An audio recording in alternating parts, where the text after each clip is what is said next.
नमस्कार. आज आपण एका अशा निर्णयाबद्दल बोलणार आहोत ज्याने संपूर्ण महाराष्ट्रातल्या स्पर्धा परीक्षांच्या विश्वात अक्षरशः खळबळ उडवून दिली आहे. मे 2026 मध्ये राज्य मंत्रिमंडळाने घेतलेला हा निर्णय थेट लाखो विद्यार्थ्यांच्या भविष्याशी जोडलेला आहे. तर या विशेष विश्लेषणात आपण याच नव्या आरक्षण आणि भरती धोरणाची अगदी मुळापासून आणि वस्तुनिष्ठ माहिती घेणार आहोत.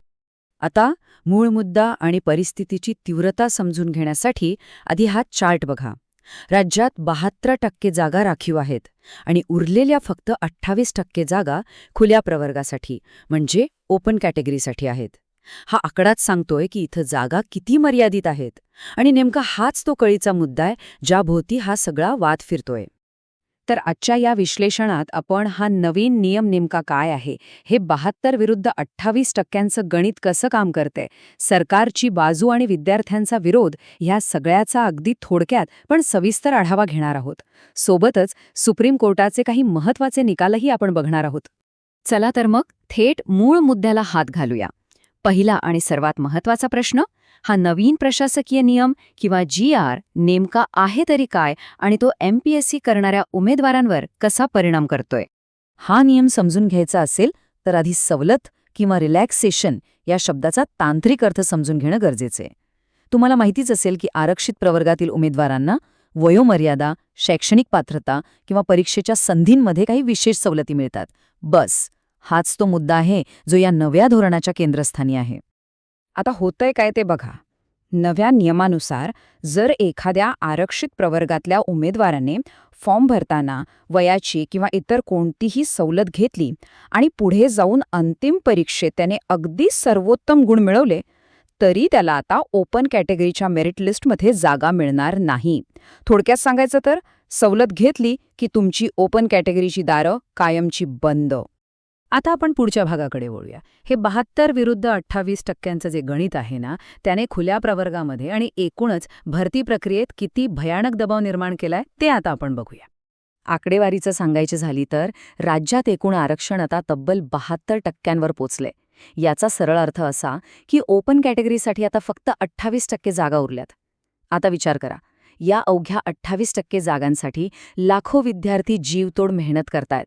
त्यामुळे तिथे आधीच एक प्रचंड आणि अभूतपूर्व स्पर्धा निर्माण झालीय. पण मग असा कडक नियम आणण्यामागे सरकारचा नेमका उद्देश काय? सरकारची कायदेशीर आणि प्रशासकीय बाजू काय आहे, हे समजून घेणंही तितकंच महत्त्वाचं आहे. बघा, प्रशासनाचं म्हणणं एकदम स्पष्ट आहे. त्यांना सगळ्यांना खऱ्या अर्थाने समान संधी द्यायची आहे. यासाठी त्यांनी थेट केंद्र सरकारच्या 1998च्या एका अधिसूचनेचा आणि डिसेंबर 2024च्या महाधिवक्त्यांच्या कायदेशीर मताचा आधार घेतलाय.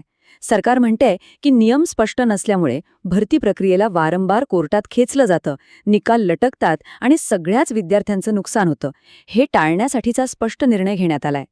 आता दुसरी बाजू बघूया. एका बाजूला सरकार हे सगळं सुरळीत करण्यासाठी प्रयत्न करते, पण दुसऱ्या बाजूला विद्यार्थी संघटना आणि विरोधक या निर्णयावर काय प्रतिक्रिया देत आहेत? इथे तुम्हाला दोन पूर्णपणे वेगळे विचार प्रवाह दिसतील. सरकार म्हणतंय की आम्ही प्रशासकीय गोंधळ कमी करतोय आणि लेव्हल प्लेईंग फील्ड देतोय, पण विरोधक आणि कार्यकर्ते मात्र याला थेट संविधानात्मक अधिकारांवरचा हल्ला मानत आहेत. त्यांच्या मते यामुळे गुणवत्तेवर एका अन्यायकारक मक्तेदारीची निर्मिती होत आहे. उदाहरणार्थ, काँग्रेसचे माजी मंत्री नितीन राऊत यांचे हे विधान बघा. ते अत्यंत आक्रमकपणे मांडतायत की फक्त वयाची किंवा फीची तांत्रिक सवलत घेतली म्हणून एखाद्या हुशार उमेदवाराला खुल्या स्पर्धेतून थेट बाद करणं हा त्याच्या कठोर परिश्रमांवर अन्याय आहे. गुणवत्ता ही कोणा एकाची मक्तेदारी कशी असू शकते, असा त्यांचा थेट सवाल आहे. आणि इथेच प्रवेश होतो तो सर्वोच्च न्यायालयाचा. आता थोडं फ्लॅशबॅकमध्ये जाऊया आणि या विषयाचा न्यायालयीन इतिहास बघूया, कारण हा अत्यंत नाजूक मुद्दा देशभरातल्या कोर्टांमध्ये कायमच मतभेदांचा विषय राहिलाय. ही कालरेषा बघा. तुम्हाला इथे एकदम परस्पर विरोधी निकाल दिसतील. 2010च्या जितेंद्र कुमार सिंग प्रकरणापासून ते 2026च्या जी किरण प्रकरणापर्यंत. कधी आरक्षित उमेदवारांना ओपनमध्ये जायला परवानगी मिळाली, तर कधी ती नाकारण्यात आली. अगदी 2025च्या सजीब रॉय प्रकरणात कोर्टाने म्हटलं की हे सर्वस्वी राज्य सरकारच्या नियमांवर अवलंबून असेल. थोडक्यात हा कायदेशीर प्रवास खूपच गुंतागुंतीचा राहिलाय. पण सर्वात मोठा टर्निंग पॉइंट आला तो अगदी अलीकडे 23 मार्च 2026ला. सुप्रीम कोर्टानं छाया आणि इतर प्रकरणात एक महत्त्वपूर्ण निकाल दिला. कोर्टानं स्पष्ट केलं की जर राज्य सरकारच्या नियमात कोणतीही स्पष्ट मनाई नसेल तर गुणवान आरक्षित उमेदवार खुल्या यादीत जाऊ शकतात. आणि मित्रांनो, नेमकी हीच ती कायदेशीर पळवाट आहे जी कायमची बंद करण्यासाठी महाराष्ट्र सरकारनं आता हा नवीन स्पष्ट मनाई करणारा प्रशासकीय नियम लागू केलाय. आता साहजिकच या सर्व घडामोडींमुळे कोर्टातल्या कायदेशीर लढाया अटळ आहेत. वंचित बहुजन आघाडीचे अध्यक्ष प्रकाश आंबेडकर यांनी तर या सरकारी निर्णयाला थेट आव्हान देण्याची भूमिका स्पष्ट केली आहे. त्यांचं ठाम म्हणणं आहे की सुप्रीम कोर्टाने आधीच स्पष्ट केलंय की ओपन कॅटेगरीतल्या जागा भरण्यासाठी फक्त आणि फक्त गुणवत्ता हाच एकमेव निकष असायला हवा. तर हे संपूर्ण विश्लेषण आपल्याला शेवटी एका अत्यंत टोकदार आणि विचार करायला लावणाऱ्या प्रश्नापाशी आणून सोडतं. जेव्हा हा सवलत आणि गुणवत्तेचा वाद अंतिम सुनावणीसाठी देशाच्या सर्वोच्च न्यायालयात जाईल तेव्हा पारडं कुणाचं जड राहील?